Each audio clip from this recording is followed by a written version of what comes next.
नमस्कार। आज हम पैरासीटामोल मेडिसिन के बारे में डिस्कस करेंगे कि इसके क्या साइड इफेक्ट्स होते हैं, ये क्योंकि ये बहुत कॉमन मिलती है और इसकी ओवरडोज से क्या क्या संभावना उत्पन्न हो सकती है।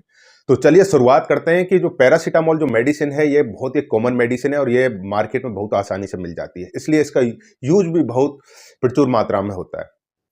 इस मेडिसिन की शुरुआत 1950 से हुई थी। आज से करीब 75 मतलब 75 सालों से इसका यूज कंटिन्यू होता जा रहा है।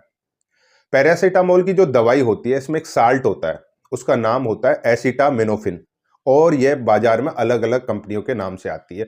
जैसे कि आपने बहुत सारे नाम सुने होंगे, मेटासिन, क्रोसिन, इस प्रकार के तमाम नाम होते हैं। अपने अपना कंपनी अपने अपने नाम रखती है, लेकिन उसमें साल्ट ही होता है एसिटामिनोफिन। अब हम जानते हैं कि जो ये सॉरी, ये जो दवाई है ये काम कैसे करती है। इस दवाई का जो वर्क है उसको तीन पार्टों में हम डिवाइड करते हैं। एक तो होता है जैसे एंटीपायरेटिक। एंटीपायरेटिक का मतलब समझते हैं कि ये फीवर को रिड्यूस करती है। दूसरा होता है एनाल्जेसिस, यानी कि ये पेन को रिड्यूस करती है। जो अगर जैसे कि अगर आपकी बॉडी में मसल्स पेन हो रहा है या हेडेक हो रहा है या विशेषकर जैसे महिलाओं में मेंस्ट्रुएशन साइकिल होती है, उस टाइम जो दर्द होता है तो उसमें भी ये रिलीफ का काम करती है। तीसरा है कि इन्फ्लामेशन, जैसे कि हमारे किसी बॉडी के पार्ट में कोई माइनर इंजरी या स्वेलिंग हो जाती है तो वहां पे कोई दर्द या स्वेलिंग होती है तो उसको भी ये रिड्यूस करने का काम करती है। ये इसके काम हुए। अब हम समझते हैं कि जो पैरासीटामोल मेडिसिन है इसका मैकेनिज्म क्या है, हमारी बॉडी में फंक्शन कैसे करती है। तो एक एग्जांपल के थ्रू समझते हैं कि जैसे हमारी कोई शरीर के किसी या बॉडी के पार्ट में कोई चोट लगती है तो उसकी सूचना जाती है हमारे ब्रेन में, और ब्रेन में यहां पर एक एंजाइम प्रेजेंट रहता है जिसका नाम होता है साइक्लोऑक्सीजनेज, जिसे शॉर्ट फॉर्म में बोलते हैं COX। ठीक है, ये क्या करता है कि जिस सेल में जो इंजरी हुई है वहां के सेल को मैसेज भेजता है और वहां पे प्रोस्टाग्लैंडिन प्रेजेंट होता है जिसको सीक्रेशन के लिए स्टिमुलेट करता है, ट्रिगर करता है। अब ये प्रोस्टाग्लैंडिन का फंक्शन क्या है? साइक्लोऑक्सीजनेज एंजाइम जो ब्रेन में बैठा था उसके पास सूचना गई थी इस पार्ट में चोट लगी है, वहां से वो ट्रिगर करता है प्रोस्टाग्लैंडिन को सीक्रेशन होने के लिए जिस पार्ट में चोट लगी है। अब ये प्रोस्टाग्लैंडिन को थोड़ा सा हम साइड में समझते हैं कि प्रोस्टाग्लैंडिन क्या होता है कि ये एक हार्मोन की तरह ही काम करता है। इसके हमारी जैसे हमारे कोई चोट नहीं लगी है तो उस दौरान ये अपना सीक्रेशन होता रहता है और अपना काम करता रहता है। जैसे कि हम रोज बहुत सारे लाखों माइक्रो ऑर्गेनिज्म से हमारा टकराव होता है, तो उस दौरान अगर कोई माइक्रो ऑर्गेनिज्म आता है तो प्रोस्टाग्लैंडिन सीक्रेशन होता है, और जैसे कि अगर उसको किल करना है तो जैसे WBC को इनविटेशन दे देता है, WBC वहां पे आती है और उसको किल कर देती है। तो इस प्रकार की हमारी एक्टिविटी करता है। जैसे और क्या कर सकता है, जैसे कि जो महिलाओं में जो मेंस्ट्रुएशन साइकिल है उसको स्टिमुलेट करने का प्रोस्टाग्लैंडिन करता है, ओवुलेशन करने का काम, इस पर तमाम प्रोस्टाग्लैंडिन के काम होते हैं। लेकिन जब चोट या कोई इंजरी होती है या तो इस दौरान ये क्या करता है, या कोई माइक्रो ऑर्गेनिज्म हमारी बॉडी पे अटैक करता है तो उसमें क्या करता है कि जो प्रोस्टाग्लैंडिन है ये सीक्रेशन बहुत ज्यादा में होने लगता है, और ये जिस पार्ट में जब सीक्रेशन जिस सेल में से सीक्रेशन ज्यादा मात्रा में होगा तो वहां पर क्या करेगा, पेन करेगा, यानी कि दर्द का वहां पर अनुभव करने लगेगा। वहां की जो मसल्स है उनको कॉन्ट्रैक्शन करेगा कि और प्लेटलेट को इन्विटेशंस देगा, उनको ट्रिगर करेगा प्लेटलेट्स को। प्लेटलेट्स क्या है कि जैसे कोई इंजरी हुई है, कोई चोट लगी है तो वहां पे क्लॉट बनाने के लिए उसको मोटिवेट करेगा। दूसरे WBC को इनविटेशन देगा कि अगर वहां पे कोई माइक्रो ऑर्गेनिज्म उपस्थित है तो उनको किल करने का। इस प्रकार का इसके रोल होते हैं। लेकिन ये काम तो बहुत अपनी बॉडी के लिए बहुत ही प्रोटेक्ट काम करता है, लेकिन जब चोट लग जाती है तो बहुत ज्यादा मात्रा में सिक्रेशन होता है जिससे कि जो पेशेंट है उसको बहुत सारे जो दर्द की अनुभूति होती है, और जिसके कारण कभी कभी वहां पे फीवर भी मरीज को हो जाता है। अब ये जो दवाई ने काम क्या किया, ये दवाई क्या करती है कि जैसे कि हमने पैरासीटामोल लिया, पैरासीटामोल क्या करेगी, जो साइक्लोऑक्सीजनेज जो एंजाइम था वो किसको स्टिमुलेट कर रहा था, प्रोस्टाग्लैंडिन को। तो साइक्लोऑक्सीजनेज एंजाइम को सप्रेस कर देती है जिससे कि प्रोस्टाग्लैंडिन सीक्रेशन नहीं होगा और ना मरीज को फीवर आएगा, ना मरीज को पेन हो रहा है वहां उस पार्ट में, वो भी उसमें थोड़ी देर को नहीं, कुछ समय के लिए ही। ये इसका प्रोस्टाग्लैंडिन को रोकने के लिए कुछ शॉर्ट ड्यूरेशन ही होती है, कुछ समय के लिए, यानी 4 से 5 घंटे तक वो उस चीज को रोक देता है, यानी कि प्रोस्टाग्लैंडिन का सीक्रेशन कम कर देता है। तो कहने का मतलब यह है कि जो पैरासीटामोल जो मेडिसिन है ये कॉक्स साइक्लोऑक्सीजनेज एंजाइम है उसको सप्रेस कर देती है। अब ये आप इसकी थोड़ी एक मैकेनिज्म है, एग्जाम में आ जाए तो आप इस प्रकार आप लिख सकते हैं। अब इसका जो जो आगे बात करते हैं कि जो इसकी जो डोज है, डोज इसकी कैसे हो, कितनी मात्रा में देनी चाहिए।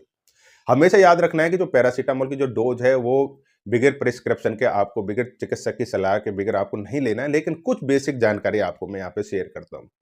जैसे विशेषकर जो बच्चे होते हैं उनमें जो मेडिसिन है 10 टू 15 पर डोज के हिसाब से 10 टू 15 mg पर केजी पर डोज के हिसाब से दी जाती है। और जो वयस्क होते हैं उनमें 500 mg TDS या दिन में 4 बार इस प्रकार से दी जाती है, लेकिन हमेशा जो डोज होंगी आपके वेट के हिसाब से दी जाती है, तो हमेशा चिकित्सक की परामर्श के बाद ही इस दवाई का यूज करना है। अब कैसे कुछ मरीज होते हैं जिनमें विशेष ध्यान रखना है पैरासीटामोल को, जैसे कि पेप्टिक अल्सर है, जैसे किसी के स्टोमक में कोई अल्सर फॉर्मेशन हो रहे हैं, तो ऐसे मरीज को पैरासीटामोल लेने में बहुत सावधानी रखनी चाहिए। या कोई किडनी का पेशेंट है या एल्कोहलिक का पेशेंट है, अगर कोई एल्कोहल ज़्यादा पीता है तो ऐसे मरीज को पैरासीटामोल लेते समय बहुत सावधानी रखनी चाहिए। अब इसके साइड इफेक्ट के बारे में बात कर लेते हैं। साइड इफेक्ट ये है कि जब ने आपने वैसे पैरासीटामोल बहुत ही एक सेफ ड्रग है, लेकिन इसके बहुत माइनर साइड इफेक्ट हैं। जैसे किसी किसी पेशेंट को ये नोजिया, वोमिटिंग हो सकता है या स्किन पर रेशेस फॉर्मेशंस हो सकते हैं। और यदि इस पैरासीटामोल को हमने एक लिमिट से ज़्यादा यूज किया, जैसे कि एक नॉर्मल एक इसकी डोज होती है पर डे की, जो एडल्ट की बात करें तो वो करीब 200 mg ले 200 mg 2000 mg वो ले सकता है। लेकिन सपोज करो कि अगर वो 4000 mg से ज़्यादा जा रहा है, यानी कि करीब 8 गोली, जैसे अगर 500 mg की गोली अगर वो दिन में 8 गोलियां ले रहा है, तो वो ओवरडोज की ओर इंडिकेट करता है। अब ओवरडोज अगर जैसे आपने 7 से 8 गोलियां खा ली हैं, तो इसमें शुरुआती में ये एक ओवरडोज का साइन है, अलार्मिंग साइन है। और तो शुरुआत में क्या सिम्टम दिखाई देते हैं कि शुरुआत में मरीज को नोजिया होगा, वॉमिटिंग, उल्टी करने लगेगा, एब्डोमेन है उसमें बहुत ज़्यादा सीवियर पेन होने लगेगा, और लीवर बिल्कुल टेंडरनेस हो जाएगा।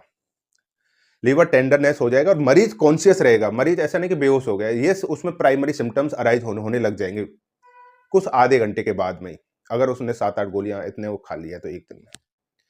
अब इसके बाद क्या होता है कि जैसे उसका मेटाबॉलिज्म लीवर तक पहुंचता है, फिर कंडीशन थोड़ी ज्यादा बिगड़ने लग जाती है। अब इसमें क्या करता है कि जब उसका मेटाबॉलिज्म लीवर में होता है, तो वहां पे लीवर में इतना सारा जो हमने पैरासीटामोल ले लिया था, वो लीवर को नेक्रोसिस करेगा, यानी कि उसमें बहुत सारे जैसे छाले टाइप उत्पन्न कर देगा, जिससे कि लीवर प्रॉपर रूप से अपना फंक्शन नहीं करेगा। और मरीज को जो ग्लूकोज की जो आवश्यकता है, लीवर हमारा क्या काम करता है, एनर्जी के रूप में काम करता है, एनर्जी देता है, ग्लूकोज का फॉर्मेशंस करता है। तो ग्लूकोज पर्याप्त मात्रा में बनेगा नहीं, जिससे कि मरीज में ग्लूकोज की कमी हो जाएगी, हाइपोग्लाइसीमिया हो जाएगा, और जिससे कि मरीज एक कोमा में जाने की कंडीशन बन जाती है। तो यानी कि अगर हमने पैरासीटामोल का ओवरडोज ले लिया, तो ये बहुत बड़ा कॉम्प्लिकेशंस होता है, मरीज की डेथ भी इसमें हो सकती है। बहुत आसानी से दवा मिल रही थी, लेकिन अगर हमने उसको सही मात्रा में नहीं लिया, सही फिजिशियन की उसमें नहीं लिया, तो उसके कॉम्प्लिकेशंस भी बहुत सीवियर हो सकते हैं। और एक और मैं आपके साथ यहाँ डिस्कस करना चाहूंगा कि जैसे कि बहुत बार ऐसा होता है, पैरासीटामोल को अगर आप ले रहे हैं, जो डॉक्टर ने आपको प्रिस्क्रिप्शन दिया है, 3 दिन आप जैसे अक्सर बोला जाता है कि आप 3 दिन ये पैरासीटामोल लिए, ये अगर बुखार नहीं उतरता है तो आप फिर से हमें विजिट कीजिए। तो इस कंडीशन में क्या होता है कि जो पैरासीटामोल को 3 दिन के लिए इसलिए दिया जाता है कि वह अपनी बॉडी, जो अपना इम्यून सिस्टम है, कोई बैक्टीरिया या वायरस है, वो अपना इम्यून सिस्टम खुद उससे फाइट करे, और एंटीबायोटिक की आवश्यकता नहीं होती। तो 3 दिन के बाद बुलाया जाता है, तो उसमें इन्वेस्टिगेशंस किए जाते हैं। इन्वेस्टिगेशन करने के बाद उसमें जो भी माइक्रो ऑर्गेनिज्म की का पता चलता है कि बैक्टीरिया, वायरस, जो भी इस प्रकार के जो भी ऑर्गेनिज्म उसमें ब्लड इन्वेस्टिगेशंस में आते हैं, तो उसके तहत ही मेडिसिन दी जाती है। तो हमेशा ये याद रखना है कि आपको मेडिसिन ऐसा, जैसे कुछ प्राइवेट लोग जो हैं बाहर, जो बहुत मार्केट में आजकल बहुत बड़ा प्रचलन चल रहा है, वहाँ पे एक साथ बहुत सारी मेडिसिन या एंटीबायोटिक बिगर इन्वेस्टिगेशन किए ही दवाइयाँ चालू की जाती हैं। तो आपको उनसे बचना है और एक प्रॉपर तरीके से आपको दिखाना है। तो चर्चा हम आगे डिस्कस करते हैं कि जो ओवरडोज हो की थी, अगर ओवरडोज में हमें उसमें सिम्टम दिखाई दिए थे कि पेशेंट कोमा या डेथ भी हो सकती है।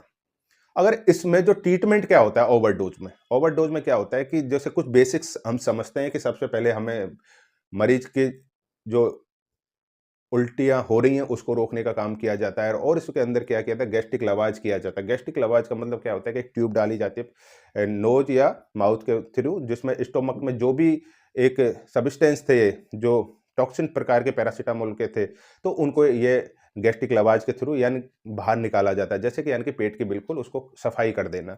तीसरा इसमें क्या होता है कि इस चारकोल का यूज किया जाता है, जो एक उच्च एब्जॉर्प्शन को ये जो पैरासीटामोल का है उसको एब्जॉर्प्शन को ये कम कर देता है। तीसरा इसमें चीज क्या दी जाती है कि एक एंटीडोट दिया जाता है। एंटीडोट का नाम होता है एन एसिटाइल सिस्टीन। बहुत बार एग्जाम में प्रश्न पूछा गया है पैरासीटामोल का एंटीडोट, ये भी आपको याद रखना है। तो इस प्रकार अगर आपके एग्जाम में या दैनिक जीवन में आप पैरासीटामोल ले रहे हैं तो थोड़ा सा इसके बारे में जागरूक रहिए और हमेशा पैरासीटामोल को, विशेषकर बच्चों में, तो आपको चिकित्सक के परामर्श के आधार पर ही लेना है। तो धन्यवाद दोस्तों, हम एक अगले वीडियो में किसी और टॉपिक पर मिलेंगे।